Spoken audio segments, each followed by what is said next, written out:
ನಮಸ್ತೆ ವೀಕ್ಷಕರೇ, ನಾನು ಈ ದಿನ ಕ್ರೀಮ್ ಇಲ್ಲದೆ ಕಂಡೆನ್ಸ್ ಮಿಲ್ಕ್ ಇಲ್ಲದೆ ಕೇವಲ ಹಾಲಿನಲ್ಲಿ ತುಂಬ ರುಚಿಯಾದ ಸಾಫ್ಟ್ ಆದ ಐಸ್ ಕ್ರೀಮ್ ಮಾಡೋದು ಹೇಗೆ ಅಂತ ತೋರಿಸ್ಕೊಡ್ತಾ ಇದ್ದೀನಿ.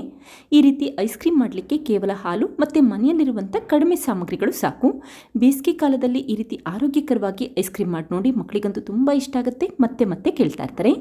ಹಾಗೆ ನಿಮಗೆ ಈ ವಿಡಿಯೋ ಇಷ್ಟ ಆದರೆ ಪ್ಲೀಸ್ ವಿಡಿಯೋನ ಲೈಕ್ ಮಾಡಿ ಮತ್ತು ಚಾನಲ್ಗೆ ಸಬ್ಸ್ಕ್ರೈಬ್ ಮಾಡಿ.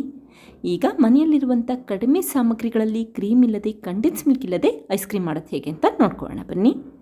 ಮೊದಲು ಒಂದು ಪ್ಯಾನ್ಗೆ 3 ಕಪ್ಪಷ್ಟು ಹಾಲು ಹಾಕ್ಕೊಳ್ತಾ ಇದ್ದೀನಿ, ಅಂದರೆ 3/4 ಲೀಟರಷ್ಟು ಹಾಲು ಉಪಯೋಗಿಸ್ಕೊಳ್ತಾ ಇದ್ದೀನಿ. ನೀವಿಲ್ಲಿ ಎಷ್ಟು ಪ್ರಮಾಣದಲ್ಲಿ ಐಸ್ ಕ್ರೀಮ್ ಮಾಡ್ತೀರಾ ಅದನ್ನು ನೋಡಿಕೊಂಡು ಹಾಲು ಉಪಯೋಗಿಸ್ಕೊಳ್ಳಿ. ಕಡಿಮೆ ಪ್ರಮಾಣದಲ್ಲಿ ಐಸ್ ಕ್ರೀಮ್ ಮಾಡ್ತೀರಾ ಅಂತಂದರೆ ಕಡಿಮೆ ಪ್ರಮಾಣದಲ್ಲಿ ಹಾಲನ್ನು ಉಪಯೋಗಿಸ್ಕೊಳ್ಳಿ. ಈಗ ಒಂದ್ಸರಿ ಮಿಕ್ಸ್ ಮಾಡಿಕೊಂಡು 1-2 ನಿಮಿಷ ಹಾಲನ್ನು ಲೋ ಫ್ಲೇಮಲ್ಲಿ ಕುದಿಲಿಕ್ಕೆ ಇಟ್ಕೊಂಡಿದ್ದೀನಿ. ನೋಡಿ, ಈ ರೀತಿ ಹಾಲಿನಲ್ಲಿ ಕೆನೆ ಬಂದಿರಬೇಕು, ಅಲ್ಲಿವರೆಗೂ ಕುದಿಸಿಟ್ಕೊಳ್ಳಿ. ನಂತರ ಅರ್ಧ ಕಪ್ಪಷ್ಟು ಸಕ್ಕರೆ ಹಾಕ್ಕೊಳ್ತಾ ಇದ್ದೀನಿ. ಈ ಸಮಯದಲ್ಲಿ ಸಿಹಿ ಪ್ರಮಾಣನ ಸ್ವಲ್ಪ ಜಾಸ್ತಿ ಮಾಡಿ ಇಟ್ಕೊಳ್ಳಿ, ಆವಾಗ ಐಸ್ ಕ್ರೀಮ್ ಕೂಡ ಪರ್ಫೆಕ್ಟಾಗಿ ಬರುತ್ತೆ ಅಂತಷ್ಟೇ. ಹಾಗೆ ನಾನಿಲ್ಲಿ ಆರ್ಗ್ಯಾನಿಕ್ ಸಕ್ಕರೆ ಉಪಯೋಗಿಸಿರೋದ್ರಿಂದ ಈ ಬಣ್ಣ ಇದೆ, ನೀವು ಬಿಳಿ ಬಣ್ಣದ ಸಕ್ಕರೆ ಕೂಡ ಉಪಯೋಗಿಸಬಹುದು. ಈಗ ನೋಡಿ, ಸಕ್ಕರೆ ಚೆನ್ನಾಗಿ ಕರಗಿದೆ. ಮತ್ತೆ ಈ ಹಾಲನ್ನು ಕುದಿಲಿಕ್ಕೆ ಇಟ್ಕೊಂಡಿದ್ದೀನಿ. ಒಂದು 5 ನಿಮಿಷ ಕುದಿಲಿಕ್ಕೆ ಇಟ್ಕೊಳ್ಳಿ. 3/4 ಲೀಟರಷ್ಟು ಹಾಲಿದ್ದು ಅರ್ಧ ಲೀಟರಷ್ಟು ಹಾಲಾಗಬೇಕು, ಅಲ್ಲಿವರೆಗೂ ಕುದಿಲಿಕ್ಕೆ ಇಟ್ಕೊಂಡಿದ್ದೀನಿ. ನಂತರ ಒಂದು ಮಿಕ್ಸಿ ಜಾರ್ಗೆ 10 ಗೋಡಂಬಿ ಹಾಕಿ ಪುಡಿ ಮಾಡ್ಕೊಳ್ತಾ ಇದ್ದೀನಿ. ಗೋಡಂಬಿ ಇಲ್ಲಿ ಆಪ್ಷನಲ್, ಹಾಕೋದ್ರಿಂದ ಕ್ರೀಮ್ ಹಾಕಿದ್ರೆ ಯಾವ ರೀತಿ ಐಸ್ ಕ್ರೀಮ್ ಇರುತ್ತೆ ಅದೇ ರೀತಿ ತುಂಬಾ ರುಚಿಯಾಗಿರುತ್ತೆ. ಈ ರೀತಿ ಸ್ವಲ್ಪ ಪ್ರಮಾಣದಲ್ಲಿ ಗೋಡಂಬಿ ಹಾಕಿ ಪುಡಿ ಮಾಡಿಟ್ಕೊಳ್ಳಿ. ಈಗ ಮಾಡಿಟ್ಟಂಥ ಈ ಗೋಡಂಬಿ ಪುಡಿನ ಹಾಲಿನ ಮಿಶ್ರಣಕ್ಕೆ ಹಾಕ್ಕೊಳ್ತಾ ಇದ್ದೀನಿ. ಹಾಗೆ ಮತ್ತೆ ಒಂದ್ಸರಿ ನೀಟಾಗಿ ಮಿಕ್ಸ್ ಮಾಡಿಟ್ಕೊಳ್ಳಿ. ಗೋಡಂಬಿ ಹಾಕೋದ್ರಿಂದ ಈ ಐಸ್ ಕ್ರೀಮ್ ಇನ್ನೂ ರುಚಿಯಾಗಿರುತ್ತೆ. ನಾನು ಮೊದಲೇ ಹೇಳಿದಾಗೆ ಬೇಕಿದ್ರೆ ಉಪಯೋಗಿಸಿ, ಬೇಡ ಅಂತಂದರೆ ಹಾಕಲಿಲ್ಲ ಅಂದರೂ ಕೂಡ ನಡೆಯುತ್ತೆ. ಈಗ ಲೋ ಫ್ಲೇಮಲ್ಲಿ ಒಂದು ಅರ್ಧ ನಿಮಿಷ ಕುದಿಲಿಕ್ಕೆ ಹಾಗೆ ಇಟ್ಟಿದ್ದೀನಿ. ಇದೇ ಸಮಯದಲ್ಲಿ ಮತ್ತೊಂದು ಬಟ್ಲಿಗೆ 1 ಕಪ್ಪಷ್ಟು ಬಿಸಿ ಮಾಡಿ ತಣ್ಣಗಿರುವಂಥ ಹಾಲನ್ನು ಹಾಕಿದರೆ 3 ಟೇಬಲ್ ಸ್ಪೂನಷ್ಟು ಕಸ್ಟರ್ಡ್ ಪೌಡರ್ ಹಾಕ್ಕೊಳ್ತಾ ಇದ್ದೀನಿ.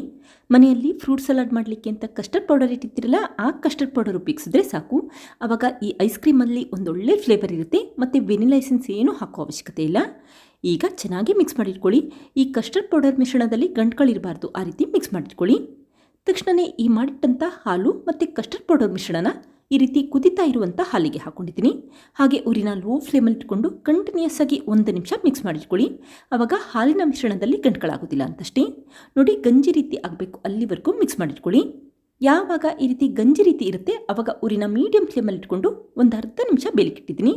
ಈ ರೀತಿ ಹಾಲಿನ ಮಿಶ್ರಣ ಕುದಿಲಿಕ್ಕೆ ಶುರುವಾಗಬೇಕು. ನಂತರ ತಕ್ಷಣವೇ ಸ್ಟವ್ ಆಫ್ ಮಾಡ್ಕೊಳ್ಳಿ. ಹಾಗೆ ಈ ಮಿಶ್ರಣ ಸ್ವಲ್ಪ ತಣ್ಣಗಾದ ನಂತರ ಮಿಕ್ಸಿ ಜಾರ್ಗೆ ಹಾಕ್ಕೊಳ್ತಾ ಇದ್ದೀನಿ. ಮಿಕ್ಸಿ ಜಾರಿನಲ್ಲಿ ಒಂದ್ಸರಿ ರುಬ್ಬೋದ್ರಿಂದ ಸಣ್ಣ ಪುಟ್ಟ ಗಂಟುಗಳಿದ್ರೆ ಅದೆಲ್ಲ ಉಡ್ಕೊಳುತ್ತೆ ಮತ್ತು ಐಸ್ ಕ್ರೀಮ್ ಮಿಶ್ರಣ ರೆಡಿ ಆಗುತ್ತೆ ಅಂತಷ್ಟೇ. ಈಗ ಲಿಡ್ ಕ್ಲೋಸ್ ಮಾಡಿ ಒಂದ್ಸರಿ ರುಬ್ಬಿಟ್ಕೊಳ್ತಾ ಇದ್ದೀನಿ. ನೋಡಿ, ಈಗ ರುಬ್ಬಿರುವಂಥ ಮಿಶ್ರಣ ರೆಡಿಯಾಗಿದೆ. ಐಸ್ ಕ್ರೀಮ್ ಮಾಡಲಿಕ್ಕೆ ಯಾವ ರೀತಿ ಮಿಶ್ರಣ ಇರುತ್ತೆ ಅದೇ ರೀತಿ ಬಂದಿದೆ ಮತ್ತು ತುಂಬಾ ರುಚಿಯಾಗಿರುತ್ತೆ. ಈಗ ಈ ಮಾಡಿಟ್ಟಂಥ ಮಿಶ್ರಣನ ಈ ರೀತಿ ಒಂದು ಸ್ಟೀಲ್ ಬಾಕ್ಸ್ಗೆ ಹಾಕ್ಕೊಳ್ತಾ ಇದ್ದೀನಿ. ಗಾಜಿನ ಬಾಕ್ಸ್ ಇದ್ದರೆ ಗಾಜಿನ ಬಾಕ್ಸ್ ಉಪಯೋಗಿಸ್ಕೊಳ್ಳಿ, ಅಥವಾ ಈ ರೀತಿ ಟಿಫನ್ ಬಾಕ್ಸ್ ಇದ್ದರೆ ಟಿಫನ್ ಬಾಕ್ಸ್ನ ಉಪಯೋಗಿಸ್ಕೊಳ್ಳಿ. ನಂತರ ಲಿಡ್ ಕ್ಲೋಸ್ ಮಾಡಿ ಫ್ರೀಝರಲ್ಲಿ 8 ಗಂಟೆ ಕಾಲ ಹಾಗೆ ಇಡ್ತಾ ಇದ್ದೀನಿ. ಆವಾಗ ಐಸ್ ಕ್ರೀಮ್ ಚೆನ್ನಾಗಿ ಸೆಟ್ ಆಗಿರುತ್ತೆ ಅಂತಷ್ಟೇ. ಈಗ ನೋಡಿ, 8 ಗಂಟೆ ಆಗಿದೆ, ಐಸ್ ಕ್ರೀಮ್ ಕೂಡ ರೆಡಿಯಾಗಿದೆ. ನಿಧಾನಕ್ಕೆ ತೆಗೆದಿಟ್ಕೊಳ್ತಾ ಇದ್ದೀನಿ. ನೋಡಿ, ಎಷ್ಟು ಸಾಫ್ಟಾಗಿ ಬರ್ತಾ ಇದೆ, ಹಾಗೆ ತುಂಬಾ ರುಚಿಯಾಗಿರುತ್ತೆ. ಈ ಐಸ್ ಕ್ರೀಮಲ್ಲಿ ಗೋಡಂಬಿ ಹಾಕಿರೋದ್ರಿಂದ ಕ್ರೀಮ್ ಹಾಕಿದ್ರೆ ಯಾವ ರೀತಿ ಟೇಸ್ಟ್ ಆಗಿರುತ್ತೆ ಅದೇ ರೀತಿ ತುಂಬಾ ಟೇಸ್ಟಿಯಾಗಿರುತ್ತೆ. ಒಂದ್ಸರಿ ಟ್ರೈ ಮಾಡಿ ನೋಡಿ, ಖಂಡಿತ ಮತ್ತೆ ಮಾಡ್ತೀರಾ. ನೋಡಿ, ಐಸ್ ಕ್ರೀಮ್ ಎಷ್ಟು ಸಾಫ್ಟಾಗಿದೆ ಅಂತ ಗೊತ್ತಾಗ್ತಾ ಇದೆ.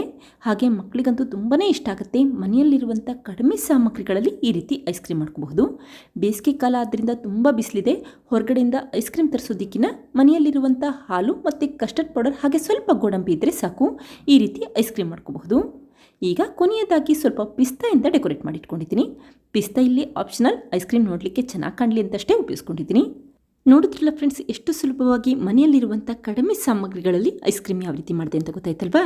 ನೀವು ಕೂಡ ಟ್ರೈ ಮಾಡಿ ನೋಡಿ, ಖಂಡಿತ ಇಷ್ಟಪಡ್ತೀರಾ. Thank you. ಲೈಕ್ ಮಾಡಿ ಮತ್ತು ಸಬ್ಸ್ಕ್ರೈಬ್ ಮಾಡಿ.